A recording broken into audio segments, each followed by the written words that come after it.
Mulinisha shosho. Sindio. Shosho bado magoti bado ziko tu sawa.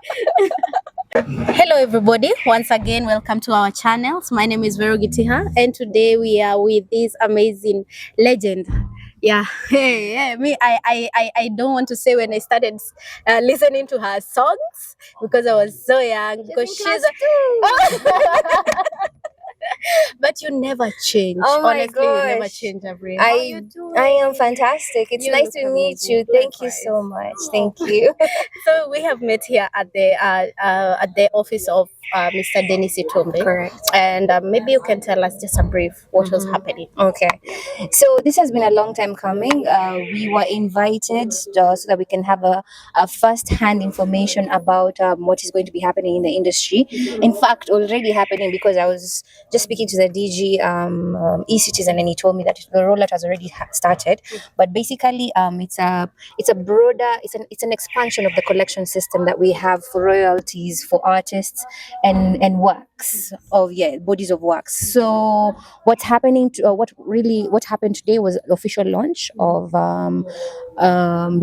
music licensing for PPP, which is performance in public places, happening through eCitizen, because many times a lot of people used to keep on complaining that they do not know the process of getting licenses, and it always used to translate to them being harassed, by the bodies, by the CMOs who are supposed to be collecting monies that are supposed to be channeled to artists because of them using our works in the places, in the spaces.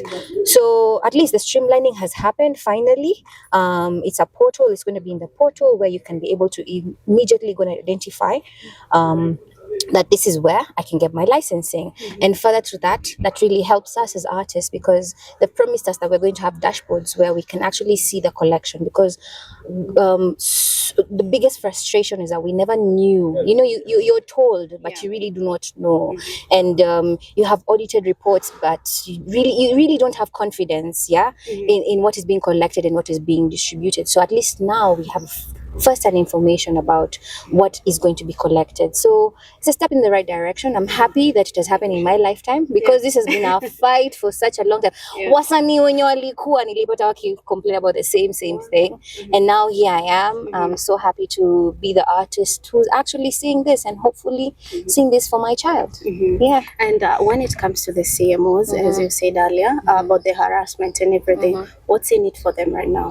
What is in it for the CMOs? Yes. Oh, I love the leadership that has now stepped up in the CMOs. What's going to happen for them is that now there's going to be transparency. No more kupigwa mawe, and people, so many times CMOs have been left to keep on justifying, their actions, and when they try to justify their actions because of the predecessors and all the things that have been happening in those industries, regardless of what they say, you'll never believe them. Yeah. But here comes a time where now they tell us that they've collected X amount, and you can actually go to eCitizen and see that X amount was actually collected.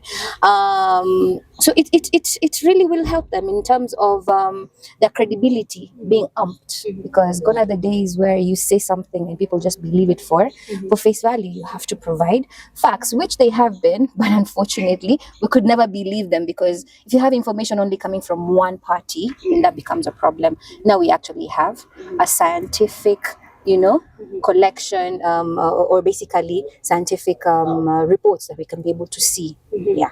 And now we understand that now the artists are now they're going to earn what they have worked for so long, as you said. And I've interviewed several artists right here, and they have said that the pay, how you're going to get paid, is depending on how many songs, how long you've been in the industry.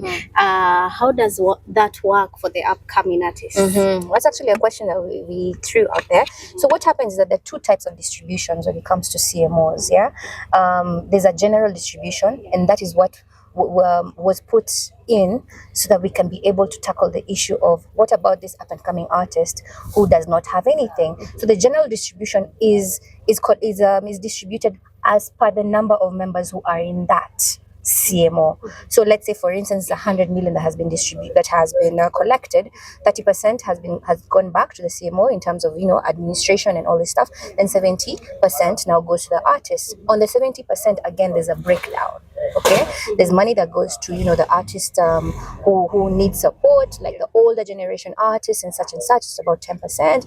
And then now there's a breakdown for general for the general distribution. So there's a different, there's always there's a breakdown in terms of of distribution. So when it comes to up and coming artists always will fall under the general distribution, but you have to register. Yeah, you have to register as a member, because how do I know that I'm supposed to distribute money to someone and the person it does not exist in our list of people who are supposed to be distributed to? So this is actually a call to action for artists who are up and coming or been in the industry and not registered to CMOs. Please register to CMOs, because your royalties are being collected, and unfortunately there's no one to distribute them to because you're not registered. Of course there's this battle about, you know, even if we register this is, but just do it. Yeah, it's like saying, oh, I'm not going to go and register to vote because even in any case this, but are you solving the situation by not registering? You're not solving any situation by not registering. So let's register so that we can even have an accurate number, so we know to go 100,000 in Kenya. You see, it even becomes easier for planning purposes, for leadership and people who are in leadership, CMOs for instance. So if we know that there's an artist who has a problem somewhere, CMO can cover such kind of things. And it's even better for what do you call it, it's even better for planning in terms of even social welfare. You know, gone are the days where you don't have insurance, you don't have this, you don't have that. But if we came up, you know, as a unit and said, you know, we can be able to build a self capacity because we are X amount of people who are in this industry and are feeding off this industry. Yeah. And Avril, we are coming to the end of the year. Yes. What, as your fans, what are we expecting? Because we saw you dropped a banger, and many people had different comments. And Mulinisha shosho, sindio. Shosho bado magoti bado ziko tu sawa. so what are we expecting next? I am truly blessed that after almost 2 decades of being in the industry, I'm still here and I'm still doing what I'm doing. So I don't take it for granted whatsoever. I took a long break because I have a company called My Everything. My Everything by Avril is a personal care brand. We manufacture in Kenya, we distribute in Kenya, we source in Kenya. So that's the reason why I'm a whole founder CEO, msinionage by the way. So yeah, I've been doing that.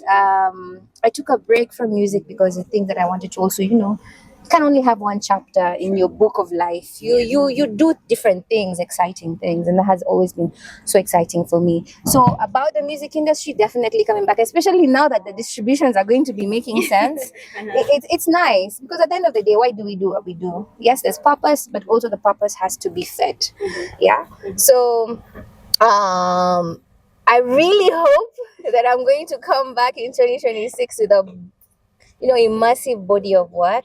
I've been working with younger artists and it's been very exciting. Guys like Furthermore, we've been, you know, having conversations about different kinds of songs that we can put out there. Producers like Bequest are amazing. And there's so many more artists out there that I'd love to collaborate with, to just feed off their energy so that I can feed off my energy. Nikiingia kwa booth na go na advice, you know, and then they come with creativity and all this stuff. So it's an exciting time to be in the industry. As for this year, nilikuwa campaign sababu Josie, I have traveled. I've been performing and it's been exciting to see that guys out there were, you know, they were hoping that I would visit the cities and perform. On the 26th, I'm in Embo actually. On the 31st, I'm going to be in Nairobi. Details on my Instagram page, the AV Way. But yeah, I am definitely going to see what I will do for 2026. Oh, thank you so much. Thank you for having me.